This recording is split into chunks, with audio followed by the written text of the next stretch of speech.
வணக்கம் நண்பர்களே, இன்னைக்கான வீடியோவில் நம்ம அடிக்கடி சாப்பிடுற ஒரு பழத்தை பத்தி தான் பார்க்க போறோம். இதோட முழு நன்மைகள் என்னென்ன அப்படின்னு பலருக்கு தெரியறது இல்ல.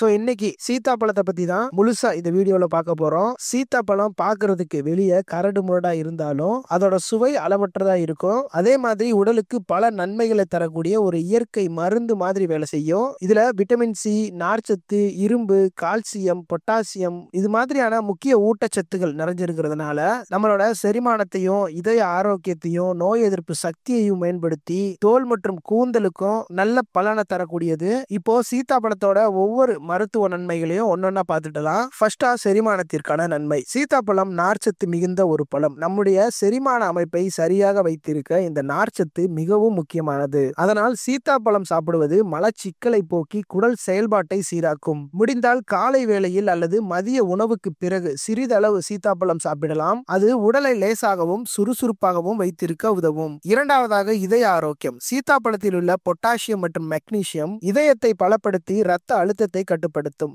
தொடர்ந்து சீத்தாப்பழம் சாப்பிடுவது இதய நோய் ஏற்படும் வாய்ப்பை குறைக்கும். அது மட்டும் இல்லாமல் இதில் உள்ள ஆன்டி ஆக்சிடென்ட்கள் இரத்தத்தில் உள்ள தீங்கு விளைவிக்கும் கொழுப்புகளை நீக்கி இதயத்தை பாதுகாக்கும். மூன்றாவதாக நோய் எதிர்ப்பு சக்தி. சீத்தாப்பழத்தில் நிறைந்துள்ள வைட்டமின் சி உடலின் நோய் எதிர்ப்பு சக்தியை இயற்கையாகவே அதிகரிக்கிறது. இதனால் சளி, காய்ச்சல், தொண்டை வலி போன்ற சிறிய தொற்றுக்கள் எளிதில் வராமல் தடுக்க முடியும். அதாவது சீத்தாப்பழம் நம்மை இயற்கை கவசம் போல பாதுகாக்கும் என்று சொல்லலாம். நாலாவதாக இரத்த சோகை. இரும்புச்சத்து குறைபாடு காரணமாக ஏற்படும் அனீமியா, அதாவது இரத்த சோகை இன்று பலருக்கும் ஒரு பொதுவான பிரச்சனை. சீத்தாப்பழத்தில் இரும்புச்சத்து அதிகமாக இருப்பதால் இதை அடிக்கடி சாப்பிடுவது இரத்த சோகையை தடுக்கவும் சிகிச்சை அளிக்கவும் உதவுகிறது. இது குறிப்பாக பெண்களுக்கு மிகவும் நல்லது.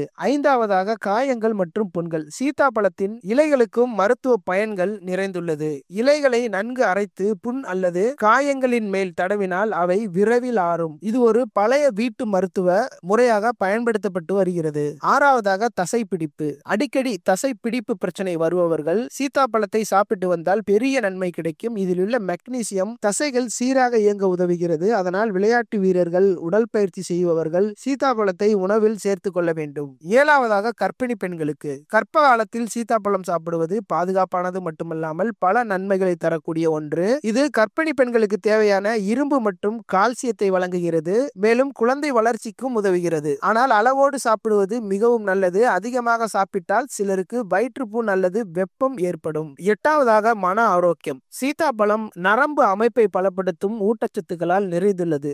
ஆரம்ப நிலை மன அழுத்தம் அல்லது மனநல பிரச்சனை உள்ளவர்கள் தொடர்ந்து சீத்தாப்பழம் சாப்பிட்டால் நல்ல முன்னேற்றம் காணலாம் என்று ஆய்வுகள் கூறுகிறது. இது உடலுக்கு நிம்மதியும் மனதுக்கு அமைதியும் தரும் ஒரு பழம். ஒன்பதாவதாக கூந்தல் மற்றும் தோல் ஆரோக்கியம். சீத்தாப்பழத்தின் விதைகள் ஹேர் ஆயில் தயாரிக்க பயன்படுத்தப்பட்டு வருகிறது. இந்த எண்ணெய் பேன்கள் மற்றும் பொடுகுகளை குறைக்க உதவுகிறது. பத்தாவதாக முழு உடல் நலனுக்காக. சீத்தாப்பழம் உடலுக்கு சக்தி அளிக்கிறது. இதில் உள்ள கார்போஹைட்ரேட் மற்றும் இயற்கை சர்க்கரை உடனடியாக உடலுக்கு சக்தியை தரக்கூடிய ஒன்று. அதனால் உடல் சோர்வாக இருக்கும் நாட்களில் ஒரு சீத்தாப்பழம் சாப்பிட்டால் உடனே புத்துணர்ச்சி கிடைக்கும். இறுதியாக இதை எவ்வாறு பயன்படுத்த வேண்டும், இதில் உள்ள எச்சரிக்கைகள் என்ன அப்படின்றத பார்த்துடலாம். சீத்தாப்பழத்தை எப்போதுமே நல்லா பழுத்ததுக்கு அப்புறம் தான் நீங்க சாப்பிடணும். பழுக்காத பழம் நீங்க சாப்பிட்டு வந்தீங்க அப்படின்னா உங்களுக்கு வயிற்று சம்பந்தமான பிரச்சனைகள் வர்றதுக்கு அதிக வாய்ப்புகள் இருக்கு. அது மட்டும் இல்லாம சீத்தாப்பழத்தோட விதைகளை நீங்க எப்பயுமே முழுங்கிடக்கூடாது. அது நச்சுத்தன்மை வாய்ந்த ஒரு விதை அப்படின்றதுனால சில பிரச்சனைகள் வரக்கூடும்.